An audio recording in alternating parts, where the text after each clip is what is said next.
Em nome do Pai, e do Filho e do Espírito Santo. Amém. Querida irmã, querido irmão, a paz do Cristo ressuscitado habita em vossos corações. Salve Maria Santíssima Virgem Imaculada. Hoje é dia 14 de dezembro de 2020, estamos na segunda-feira da terceira semana do tempo do Advento. Hoje a igreja celebra a memória de São João da Cruz, presbítero e doutor da igreja, 1542-1591. João de Iepes, nascido perto de Ávila, na Espanha, entrou aos 20 anos no Carmelo, em 1563. Numa época em que estava relaxadíssima a vida regular da ordem, por inspiração de Santa Teresa, tentou reconduzir o Carmelo à primitiva observância. O trabalho de reforma custou-lhe a expulsão do convento. Acabou na prisão, onde escreveu algumas das mais belas poesias líricas de todos os tempos. Teresa o estimava imensamente. Os sofrimentos que suportou ensinaram-lhe a descobrir o mistério da cruz e a progredir no caminho da mais alta contemplação e vida mística. Descreveu as etapas dessa vida nas obras de teologia espiritual, aceitas pela Igreja como segura doutrina para todos os seus fiéis. Subida ao Monte Carmelo, cântico espiritual, chama viva de amor, etc. Ele vê a essência da Igreja em sua união vital com Cristo, plenamente integrada com a existência humana concreta. Cristo está sempre presente e ativo na Igreja. Vamos aos textos bíblicos para esta segunda-feira da terceira semana do Advento. Primeira leitura, livro dos Números, capítulo 24, versos de 2 a 7, versos de 15 ao 17. Uma estrela sai de Jacó. Com o salmista rezamos o Salmo 24. Fazei-me conhecer a vossa estrada, ó Senhor. Repetindo, fazei-me conhecer a vossa estrada, ó Senhor. Escutemos atentamente o Santo Evangelho. Mateus 21 é o capítulo, versículos 23 ao 27. Naquele tempo, Jesus voltou ao templo. Enquanto ensinava, os sumos sacerdotes e os anciãos do povo aproximaram-se dele e perguntaram: com que autoridade fazes essas coisas?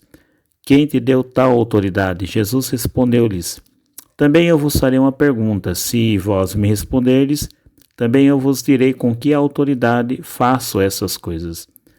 De onde vinha o batismo de João? Do céu ou dos homens? Eles refletiam entre si: se dissermos do céu, ele nos dirá: por que não acreditastes nele? Se dissermos dos homens, temos medo do povo, pois todos têm João Batista na conta de profeta. Eles então responderam a Jesus: não sabemos. Ao que Jesus também respondeu: eu também não vos direi com que autoridade faço essas coisas. Palavra da salvação, glória a vós, Senhor, que as palavras do Santo Evangelho perdoem os nossos pecados, assim seja. Peçamos ao Espírito Santo, doador dos 7 dons, que ilumine nossa mente e nosso coração para bem compreendermos a palavra que nos foi proclamada. Amém. Nós temos hoje na primeira leitura um personagem misterioso. Poderíamos dizer que seria uma espécie de um mago contratado naquele tempo. Olha que interessante, né?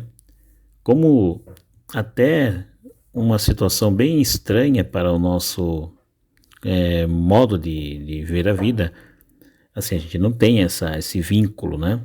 Com magias, nada disso. Mas Deus, como o Senhor da história, ele pode fazer uma mensagem ser comunicada até por meios que a gente ache totalmente estranhos, não é? Mas porque Deus é capaz. Isso não significa de modo algum que a gente está autorizado a buscar adivinhos, cartomantes, enfim. Buscar ir atrás desses tipos de situações. Não, a gente não condiz com a nossa doutrina, jamais. O que está acontecendo aqui é o seguinte, na primeira leitura. O profeta, né, vamos chamar assim, usar esse nome ficou mais fácil. O profeta Balaão, ele é contratado para fazer um anúncio de mau agouro para Israel. Eles estão vendo, né, o acampamento dos israelitas, e aí ele é contratado para que faça um anúncio, uma profecia, desejando o mal, né, uma maldição contra o povo israelita. Mas o que acontece? Não é nada disso que ele vê.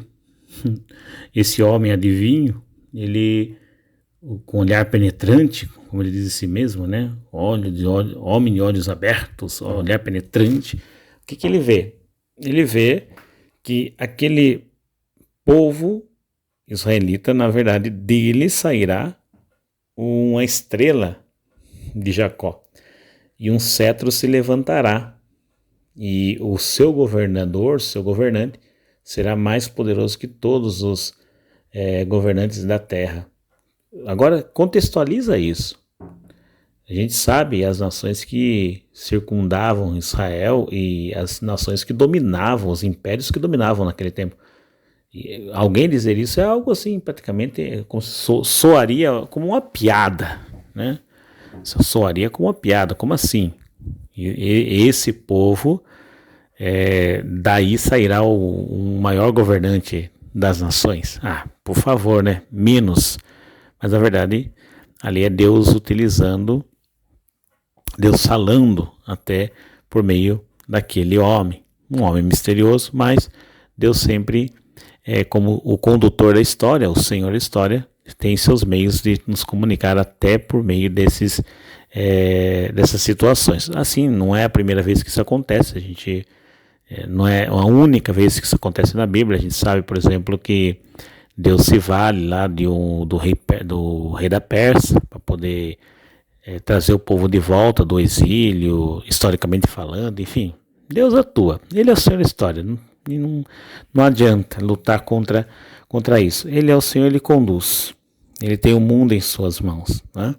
Então, na verdade, o que o Balaão, um profeta, vê, ele vê um cetro se levantando, e daquela nação, humilde nação, diante das poderosas daquele tempo, sairá o rei de toda a terra. É uma profecia. Esse mesmo rei é agora confrontado no evangelho de hoje. Jesus é confrontado. Como que Jesus atua, e por que Jesus atua do jeito que ele age? Quem que lhe dá essa autoridade? Vamos contextualizar também esse capítulo de Mateus. Nós estamos no capítulo 21, e anteriormente a esse fato aqui, aconteceu algo, sim, alguns episódios que fizeram eles, as autoridades religiosas, irem até Jesus para questioná-lo, inquiri-lo a respeito de quem lhe dá autoridade. Primeiro, que Jesus entra triunfalmente em Jerusalém. É aquele domingo que a gente celebra na liturgia, domingo de Ramos, com hosanas, com vivas, bendito que venha o nome do Senhor. Então, é um momento de pura elevação de Jesus. Jesus, ele jubilosamente é acolhido em Jerusalém e entra triunfal lá, naquela cidade. Depois ali, Jesus ele vai para o templo, e no templo Jesus expulsa os vendilhões que estão lá, porque estão fazendo da casa de Deus um lugar de comércio. Olha os eventos que aconteceram. Agora, depois Jesus vai, ainda tem a questão da figueira seca, que não produz frutos. Mas aí eles vão para Jesus e falam: peraí, quem te deu autoridade para você fazer o que você está fazendo? Aquele homem ali é um grande perigo para eles. Eles não estão interessados em conhecer Jesus e se tornar um discípulo deles. Não. Na verdade, Jesus, para eles, apresenta um perigo. É uma ameaça, já que esse grupo religioso tem também o amparo, né, do império, são meio que comungados com o Império Romano, são os saduceus. Esse Jesus pode causar uma rebelião, porque ele atrai muita gente, multidões, então ele pode ser um incômodo. Então, ele é questionado, né? Quem te deu autoridade para fazer isso? Jesus não responde a pergunta de pronto, mas faz uma pergunta em cima da pergunta que eles lhe dirigem. Jesus pergunta assim: de onde vinha o batismo de João? do céu ou dos homens? E eles refletiam entre si: se dissermos do céu, ele nos irá, por que não acreditasses nele? Se dissermos dos homens, temos medo do povo, porque todos têm João Batista na conta de profeta. Lá na primeira leitura que nós temos, Balaão, que foi chamado para profetizar maldição contra o povo israelita, na verdade profetizam uma benção. Agora temos aqui autoridades que veem Jesus como alguém, um homem qualquer, mas que arrebanha as pessoas, multidões, e por isso é um perigo, e querem saber quem lhe deu autoridade para isso. Não conseguem reconhecer em Jesus o Messias, o enviado do Pai. Eles não conseguem entrar no mistério de Cristo. Por isso o questionam. Jesus devolve a pergunta com uma outra pergunta: o que eles têm a dizer sobre o batismo de João? De onde vem? Quem deu autoridade a João? E eles se calam, porque sabem que o povo tinha João por conta de profeta. O que acontece? O batismo de João era um batismo de arrependimento. Mas para quem não acha que precisa se arrepender de nada, para que então serviria o batismo de João? Se vem do céu, por que eles não buscaram? Por que eles não foram atrás? Bom, então não precisa. Para quem não se arrepende, não há necessidade de buscar conversão, porque não há arrependimento.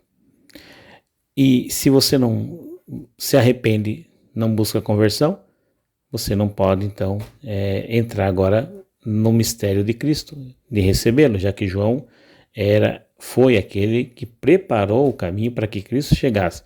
Se o arrependimento, o batismo pregado por João de nada valia, nada vai valer também a graça que Jesus traz. Entendeu? De nada vai adiantar a graça, o que Jesus oferece, porque já não se deixaram, já não quiseram ser preparados ou não se prepararam para recebê-lo. Em outras palavras, é como se a gente dissesse: para quem não tem fome, não faz sentido nenhum apresentar um prato de comida.